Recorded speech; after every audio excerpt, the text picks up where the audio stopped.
Assalamualaikum warahmatullahi wabarakatuh. Adik-adik sekalian, kita akan masuk pada materi pembelajaran selanjutnya. Dan pada kali ini saya akan membahas terkait dengan regresi linier. Apa itu regresi linier? Sebagai bentuk pemodelan paling sederhana dari tools statistik.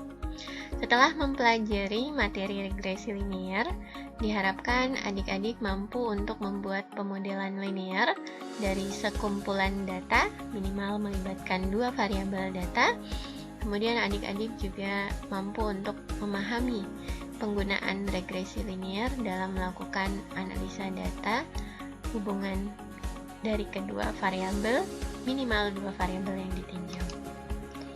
Regresi linier secara umum atau secara sederhana dikenal sebagai suatu teknik atau cara yang dapat menggambarkan relasi antara dua variabel, antara variabel yang satu dengan variabel yang lainnya gitu ya.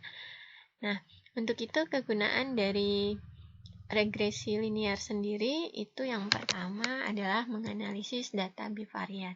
Jadi ketika kita punya kumpulan data yang melibatkan minimal 2 variabel data, kita bisa melihat keterkaitan atau hubungan antara keduanya.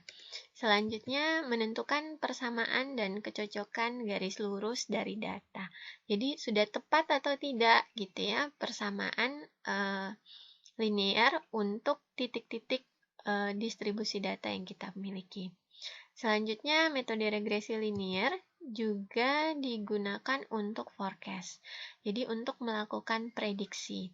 Nah, untuk memprediksi nilai Y sebagai output data, biasanya kita perlu terlebih dahulu melakukan fitting dari data yang kita miliki. Gitu ya, sehingga nanti kita akan melihat apakah aproksimasi nilai yang kita peroleh akan mendekati dengan truth value yang seharusnya gitu. Nah, selanjutnya yang terakhir adalah menggunakan data tersebut untuk mengambil kesimpulan dari hubungan antara dua parameter yang kita tinjau. Nah, regresi linier ini sendiri kita lihat dengan meninjau minimal pasangan data. Dalam hal ini minimalnya 2 variabel data. Memungkinkan tidak jika kita punya lebih gitu ya, tidak 2 variabel data boleh. Data XI dan YI. XI ini kita ketahui sebagai input, data input, kemudian YI ini adalah output data gitu ya, dengan I adalah indeks dari 1 sampai ke N yang menunjukkan jumlah banyaknya data gitu ya. Jadi pasangan data ini kita bisa modelkan secara linear dengan berbagai cara, baik itu menggunakan pertimbangan visual maupun dengan regresi linear menggunakan metode kuadrat terkecil. Ini adalah 2 cara yang dapat digunakan. Yang pertama penentuan secara visual ataupun menggunakan kuadrat terkecil. Penentuan secara visual ini biasanya dilakukan ketika kita memiliki kumpulan data, kemudian kita menggambarkan titik-titik data menggunakan kertas grafik, dan selanjutnya kita bisa menarik garis secara subjektif gitu ya. Nah, biasanya persamaan garis akan berbentuk Y sama dengan beta 0 dijumlahkan dengan beta 1X. Persamaan garis yang baik dapat kita ketahui ketika garis tersebut melewati titik-titik data sebanyak mungkin dari data yang kita miliki. Lantas bagaimana dengan kuadrat terkecil? Nah, ketika kita melakukan pemodelan menggunakan persamaan garis ini, maka akan ada yang namanya kesalahan atau nilai error gitu ya. Nah, nilai error terhadap pasangan data tadi kita rumuskan dalam bentuk seperti ini, yang diwakili dengan epsilon I. Gitu ya. Apa perlu dikuadratkan? Perlu dikuadratkan karena ketika kita punya nilai error atau epsilon I-nya yang berharga positif, tidak saling berkompensasi dengan yang berharga negatif, gitu ya, jika tidak dikuadratkan, gitu. Oke, dengan ini maka kesalahan total dari seluruh data akan kita dapati epsilonnya sebagai hasil penjumlahan atau sigma dari setiap nilai errornya, gitu ya, pada setiap pengukuran. Nah, selanjutnya nilai beta 0 dan beta 1 ini dapat diminimumkan nilainya. Proses meminimumkan nilai beta 0 dan beta 1 ini yang selanjutnya akan menghasilkan koefisien determinasi. Koefisien determinasi atau selanjutnya biasanya kalau kita plot di grafik trend line-nya itu, kita kenal dengan R kuadrat, itulah yang akan memberikan gambaran seberapa baiknya persamaan garis yang terbentuk terhadap titik-titik data yang terdistribusi. Nah, ketika dua variabel itu memiliki hubungan linear, maka ketika kita melakukan scatter plot seperti ini, gitu ya. Nah, ini kita melakukan plot menggunakan model scatter dari hubungan dua variabel, yakni dari tinggi badan, gitu ya, misalkan ini tinggi badan orang gitu terhadap panjang lengannya. Nah, ini kita melihat bahwa di sini ada sebaran data, sebaran titik-titik data. Tetapi ada beberapa data yang misalkan dia cenderung terkonsentrasi mendekati garis gitu ya. Nah, tetapi persamaan garis yang nantinya akan terbentuk di sini yang baik adalah persamaan garis yang dapat melewati titik-titik data sebanyak mungkin. Gitu, itu kondisinya. Nah, selanjutnya kita tinjau kasus. Misalkan kita tinjau penggunaan pegas. Biasanya pegas dapat digunakan pada berbagai aplikasi, tentunya sesuai dengan kebutuhan. Nah, pegas sendiri memiliki kemampuan untuk memanjang jika diberikan pembebanan, tapi perlu diingat bahwa pegas juga memiliki tingkat kekakuan. Gitu ya, itulah yang dikenal selanjutnya sebagai konstanta pegas. Gitu. Nah, dalam kasus ini ketika pegas kita berikan variasi pembebanan, maka kita dapat mengukur hasil perubahan panjang pegas gitu ya setelah diberikan pembebanan tadi. Maka XI ini akan menyatakan besaran beban, kemudian LI-nya itu adalah panjang terukur setelah diberikan pembebanan. Kemudian kita punya beta nolnya adalah panjang pegas gitu ya, tanpa beban, dan beta 1 kita kenal sebagai konstanta pegas gitu. Nah, untuk YI sendiri kita punya YI-nya ini adalah panjang pegas yang diukur dengan beban XI. YI dan LI ini berbeda. Berbeda kenapa? Ya karena ketika kita melakukan pengukuran, kita perlu mempertimbangkan yang namanya nilai error. Jadi ada error pengukuran di sana. Itulah kenapa YI-nya ini kita akan peroleh dari hasil pengukuran LI dijumlahkan dengan faktor nilai error. Dari kedua persamaan sebelumnya, maka ketika kita gabungkan, kita dapati bentuk persamaan seperti ini. Ini ya. Jadi persamaan inilah yang kemudian kita kenal atau kita sebut sebagai persamaan model linear.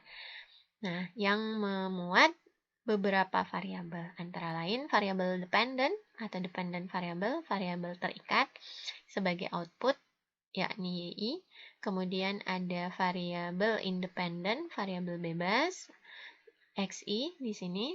Kemudian kita juga punya beta 0 dan beta 1 sebagai koefisien dari regresi, dan yang terakhir adalah faktor errornya. Nah, untuk menentukan nilai beta 0 dan beta 1 dapat digunakan formula seperti ini. Gitu ya, ini formulanya. Di mana beta 1 ini adalah sebagai gradien atau kemiringan gitu ya dari garis kuadrat terkecil yang mendeskripsikan sebenarnya sebagai bentuk ya estimasi dari nilai sebenarnya gitu ya dari konstanta pegas beta 1. Kemudian ada juga koefisien kita punya beta 0 Ini kita punya nilainya beta 0 sebagai titik perpotongan, gitu ya, dari garis kuadrat terkecil. Nah, kalau kita tinjau, ini ada kasus, studi kasusnya, kita punya data hasil eksperimen perubahan panjang pegas terhadap variasi pembebanan. Nah, ini untuk memperoleh persamaan garis linearnya, kita dapat plot menggunakan Excel atau bisa menggunakan Minitab. Tutorial cara memperoleh persamaan regresi linear dan mendapatkan nilai beta 0 dan beta 1 dapat dilihat pada link video terkait, gitu ya. Oke, ini adalah hasil ketika sudah kita lakukan scatter plotnya. Nah, di sini kita lihat bahwa ternyata tidak semua titik gitu ya, atau garis ini tidak melewati gitu ya, atau mengenai semua titik data. Nah, ini tandanya apa? Bahwa ada titik data yang memang tidak mengenai garis, sehingga kita kenal ada istilah di sini yang kita kenal sebagai residu. Jadi residu ini mendeskripsikan jarak secara vertikal dari garis gitu ya terhadap titik data XI, YI. Jadi garis kuadrat terkecil adalah garis terbaik yang cocok dengan data. Nah, terbaik di sini maksudnya apa? Terbaik di sini adalah ketika kita melihat setiap titik data XI, YI yang secara vertikal di sini pada garis kuadrat terkecil, ini kita bisa memperoleh nilai residunya. Caranya dengan melakukan subtraction atau pengurangan YI dikurangi dengan YI. Jadi YI di sini yang dimaksudkan adalah YI yang sudah kita fit nilainya, gitu ya. Maka kita perlu dulu menentukan nilai beta 0 dan nilai beta 1, gitu ya, untuk pencocokannya. Nah, nilai EI inilah yang kita kenal sebagai nilai residu atau residual yang berhubungan dengan titik XI, YI-nya. Semakin baik persamaan garisnya itu akan terlihat ketika nilai EI-nya itu mendekati 0, gitu ya, atau sama dengan 0, gitu. Nah, ini selanjutnya adalah hubungan antara tampilan data, ketinggian benda atau objek yang jatuh bebas terhadap waktunya, gitu ya. Jadi misalkan nih, kita melihat kondisi ini. Nah, tidak semua data itu bisa kita plot gitu ya, atau kita fitting menggunakan kuadrat terkecil ketika data itu sebenarnya tidak linear. Jadi kita tidak bisa memaksakan data. Kalau bentuknya seperti ini mungkin lebih cocok, misalkan secara eksponensial gitu ya. Jadi ya terbatas, gitu ya. Kita harus melihat cocok atau tidaknya. Nah, lantas perlu diingat juga bahwa don't extrapolate outside the range of the data. Jadi maksudnya apa? Kita jangan meramalkan perkiraan kita itu jangan di luar range data kita. Nah, misalkan kita ambil berat bebannya itu 100 pound gitu ya, dengan menggunakan estimasi kuadrat terkecil, kita dapati ya, kita masukkan ke persamaan tadi, persamaan regresi linearnya. Kita ganti XI-nya menggunakan 100. Ya mungkin bisa saja kita peroleh nilainya, tapi apakah hasil tersebut dapat dipercaya? Bisakah kita mempercayai hasil ini? Ya, ini pilihan Anda. Yes or no, gitu ya. Nah, tentunya jawabannya tidak. Tidak bisa kita percayai. Kenapa? Karena nilai 100 ini tidak ada dalam range data kita, gitu ya. Atau bahkan ya kalau dikasih 100 kita harus mempertimbangkan juga tadi gitu, apakah beban ini sesuai, apalagi tadi springnya itu punya tingkat kekakuan gitu ya. Oke.